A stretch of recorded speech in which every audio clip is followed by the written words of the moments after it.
Hello students, welcome to my channel global study mall. आज के इस वीडियो में मैं परसेंटेज के नेक्स्ट पार्ट को लेके आई हूँ। पार्ट 3 है ये हमारा। प्रीवियस वीडियो में यानी कि परसेंटेज के पार्ट 2 में मैं आप सभी के कुछ डिस्काउंट के क्वेश्चन सॉल्व करवाई थी, जिसमें कि नॉर्मल परसेंटेज को लेके मैं उसे सॉल्व की थी। तो उसे 2 प्रोसेस से मैंने सॉल्व करवाया था। एट फर्स्ट फार्मूला बेस्ड और सेकंड MRP SP के रेशियोज फाइंड करके। पहला जो था फार्मूला बेस्ड जो था वो x + y - x × y/100 formula पे डिपेंड था, और सेकंड तो MRP SP पे डिपेंड था। तो मैंने आपको कहा था कि जब नॉर्मल परसेंट दिया रहेगा तो उसे फार्मूला बेस्ड बनाना है, ओके। और जब फ्रैक्शन में दिया रहेगा या फिर 3% दिया रहेगा तो फिर डिस्काउंट पूछा जाएगा, तो हमें MRP SP के रेशियोज लेके बनाने हैं। और मैं आप सभी से ये भी कही थी कि जब परसेंटेज फ्रैक्शन में दे रखी होगी या पॉइंट में दे रखी होगी तब हमें MRP SP के रेशियोज से बनानी है, तो फटाफट हम उसे एग्जामिनेशन हॉल में सॉल्व कर सकते हैं। तो मैं ये कही थी कि वैसे क्वेश्चन मैं नेक्स्ट वीडियो में लेके आऊँगी, तो आज मैं आ गई हूँ वैसे क्वेश्चन लेके। तो क्वेश्चन सॉल्व करने से पहले थोड़ा सा कुछ पॉइंट्स पे हम लोग ध्यान देते हैं। देखिए, कुछ ऐसे परसेंटेज हैं जिसे अगर हम लोग याद कर लें थोड़ा सा, तो एग्जामिनेशन हॉल में हमारे बिल्कुल कम टाइम में वो क्वेश्चन सॉल्व हो सकते हैं। जैसे प्रीवियस वीडियो में मैं आपको बताई थी, जैसे 50% है, तो 50% के जो वैल्यू होंगे वो क्या हो जाएंगे। सपोज़ 50% बाई 100, तो 0 0 कैंसिल, 5 से 1 टाइम्स में, और 5 से 10 2 टाइम्स में, डेट मीन्स 1/2। तो 50% के वैल्यू फ्रैक्शन क्या हो गए, 1/2, ठीक है। उसी तरह से सपोज़ 20% लेती हूँ, तो 20/100% मतलब 100, ठीक है। 2 से 5 टाइम्स में 1/5। तो अगर एग्ज़ामिनेशन हॉल में क्वेश्चन आ गए हमारे एग्ज़ाम में और 20% में इतना वैल्यू फाइंड करने अगर हम लोग सब लोग बैठ गए तो कितना टाइम लगेगा, थोड़ा ज़्यादा टाइम लगेगा। लेकिन अगर हमें याद है 20% की वैल्यू 1/5, तो थोड़ा हम सेकेंड सेव कर सकते हैं, ठीक है। तो कुछ ऐसे परसेंट हैं जिसे हमें याद कर लें तो ज़्यादा अच्छा रहेगा, वो मैं आप सबको बता देती हूँ। जैसे 50% की वैल्यू 1/2, मतलब 1/2 means 50%, 1/3 means 33 integer 1/3%, 1/4 is equal to 25%, 1/5 is equal to 20%, 1/6 is equal to 16 integer 2/3%, 1/7 is equal to 14 integer 2/7%, 1/8 is equal to 12 integer 1/5%। इसे फाइंड करने मैंने आपको बता चुका है। 1/9 इज इक्वल टू 11 इंटीजर 1/9%।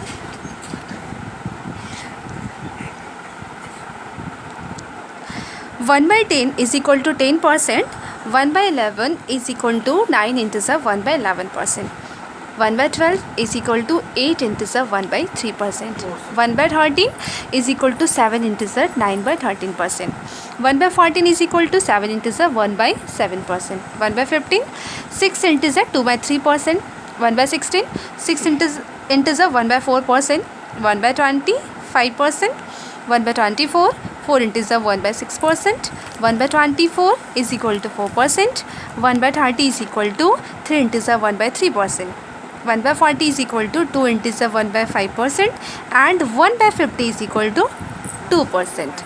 इतने सारे हैं जो इतने इम्पॉर्टेंट है, लगभग एग्ज़ाम में इसी परसेंट से क्वेश्चन आते हैं। ये सब यहाँ से अगर हम देखें तो ये जो है यहाँ से ये मोर यूज़फुल है, ये बहुत ज़्यादा एग्जामिनेशन में पूछे जाते हैं, ठीक है।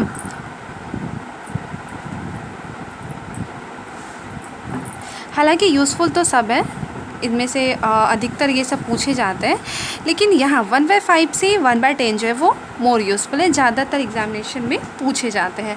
तो स्टूडेंट्स, अगर हम इन परसेंट के फ्रैक्शन वैल्यू याद रखें तो टाइम हमारा सेव होगा। तो चलिए अब हम डायरेक्ट इसका वैल्यू देख करके वैल्यू बोल करके हम क्वेश्चन को सॉल्व करते हैं। फर्स्ट क्वेश्चन है 16.2/3% तथा 14.2/7% के दो क्रमवार बट्टे किस एकमात्र बट्टे के समतुल्य हैं? फ्रैक्शन वैल्यू 16 इंटीजर 2/3% की फ्रैक्शन वैल्यू क्या हो जाएगी? अभी जस्ट हमने आपको बताई 16 इंटीजर 1/3% की वैल्यू हो जाएगी 1/6। ठीक है, 1/6 आप ऊपर भी देख सकते हैं। 1/6 की वैल्यू 16 इंटीजर 2/3%। ठीक है, उसी तरह से 14 इंटीजर 2/7%। 14 इंटीजर 2/7% की वैल्यू हो जाएगी 1/7। ठीक है, तो मैंने आपको प्रीवियस वीडियो में बताई थी MRP और SP की रेशियो निकालनी है। ठीक है, तो जब भी हम लोग छूट देते हैं MRP पे देते हैं तो मार्क प्राइस, तो मार्क प्राइस हमारा कितना हो गया 6, और हमने 1 की डिस्काउंट दी है, 1 की छूट दी है। 6 रुपये की कोई वस्तु है और 1 रुपये की हमने उसे छूट दी है, तो कितने में हमने उसे बेची? 5 रुपये में, तो 5 रुपये SP हो गई, है ना।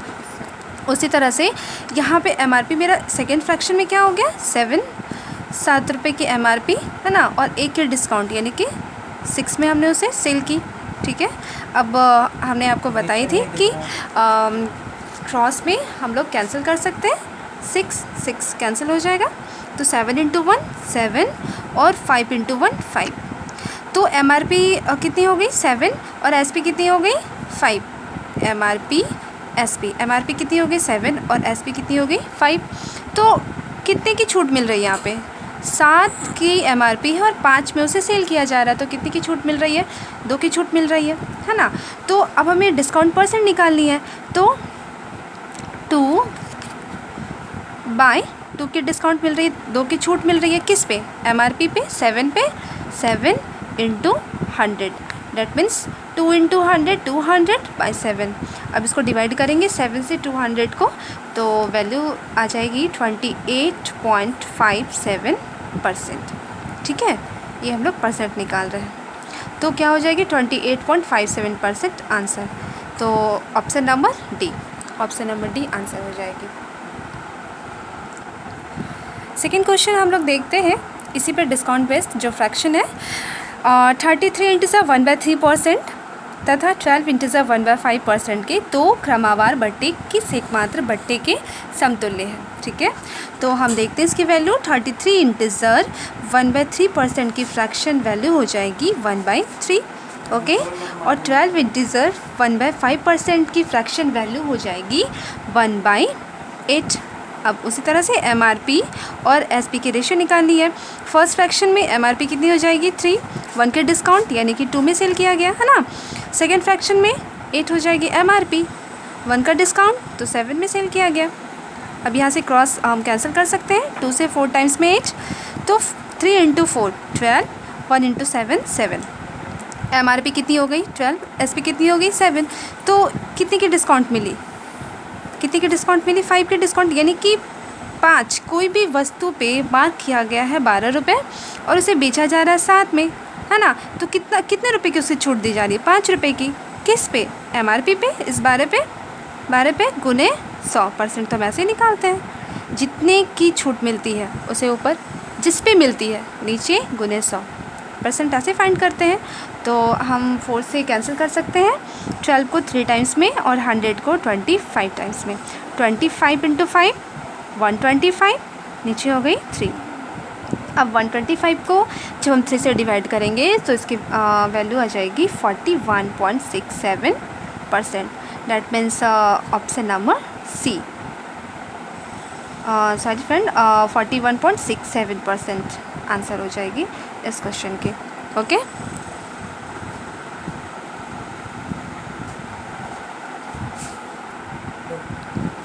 नेक्स्ट क्वेश्चन है स्टूडेंट्स, यदि मिटाने वाली रबड़ों के भाव में 25% कमी हो जाए तो कोई व्यक्ति 1 रुपये में 2 रबड़ और अधिक खरीद सकता है।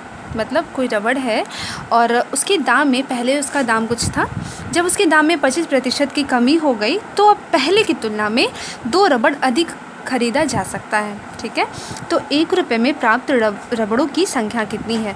तो 1 रुपये में अब कितने रबड़ मिल रहे हैं, है ना? तो इसकी वैल्यू हमें निकालनी है।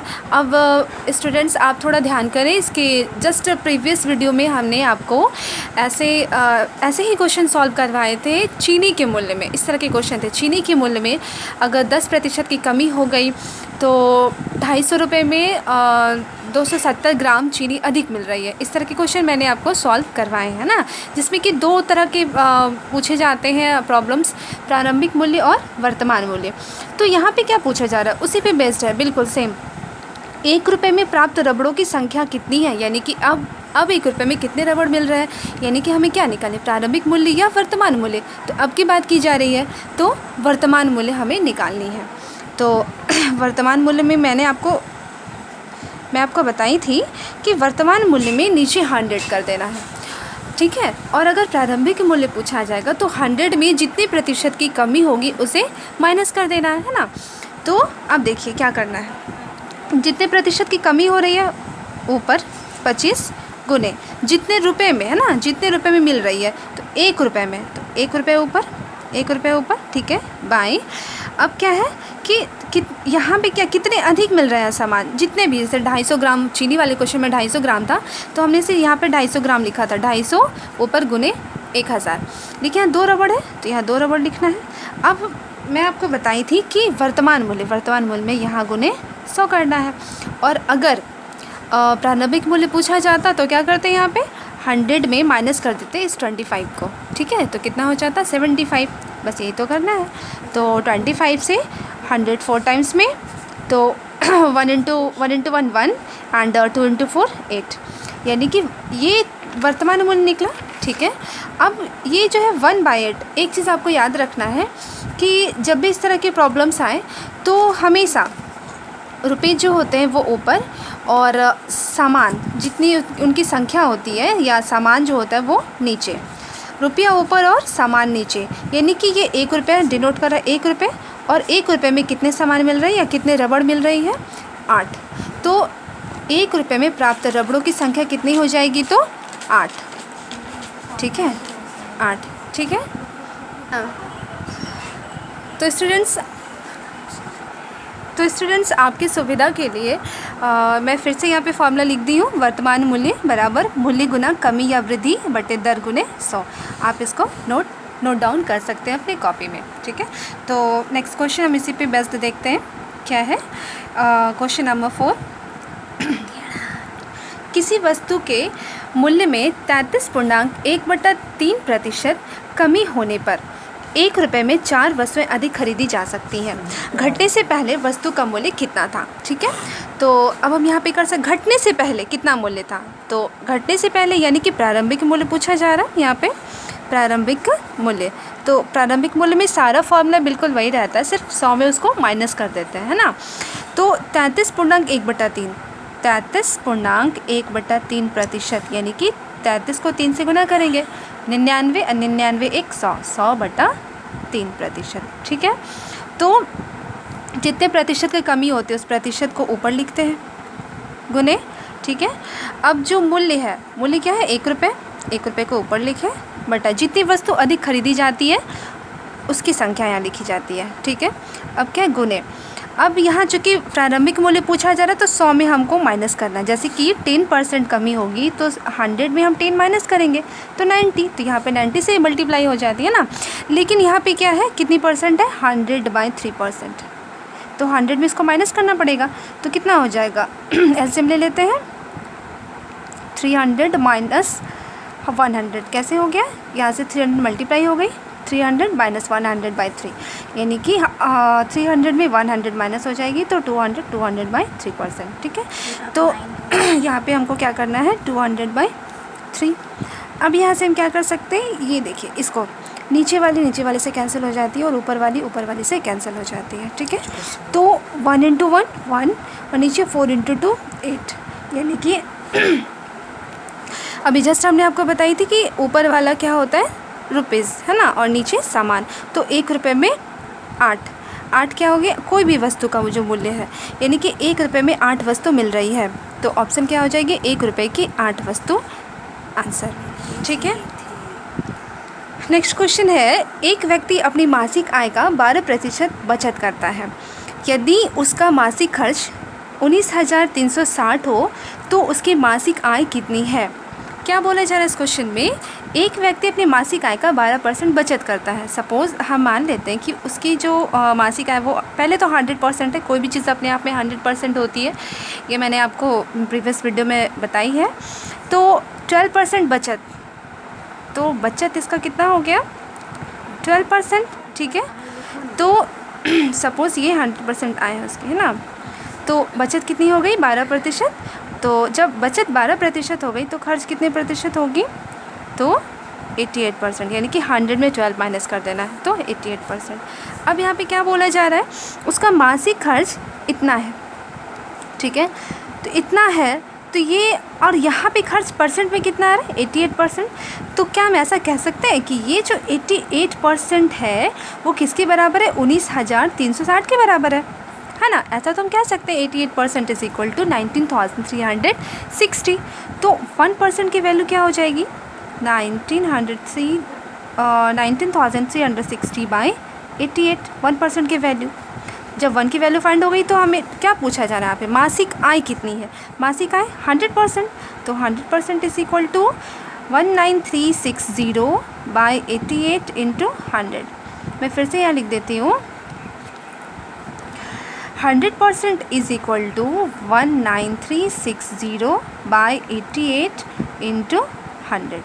अब देखिए 88 से 1936 जो कैंसिल होगी वो कितनी बार में कैंसिल होगी? 22 टाइम्स में, और ये 10 यहाँ पे हमें उतार देनी है।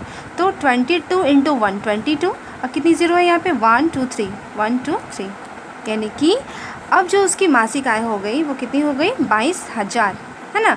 ऑप्शन नंबर ए, 22,000 इसकी आय हो गई।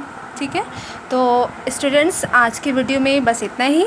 आगे परसेंटेज के जितने भी मेन क्वेश्चंस होंगे उसे लेके आऊँगी और उसे सॉल्व करवाऊँगी। और अगर आज का वीडियो पसंद आया हो तो हमारे वीडियो को लाइक करें, शेयर करें और सब्सक्राइब करें। Thank you.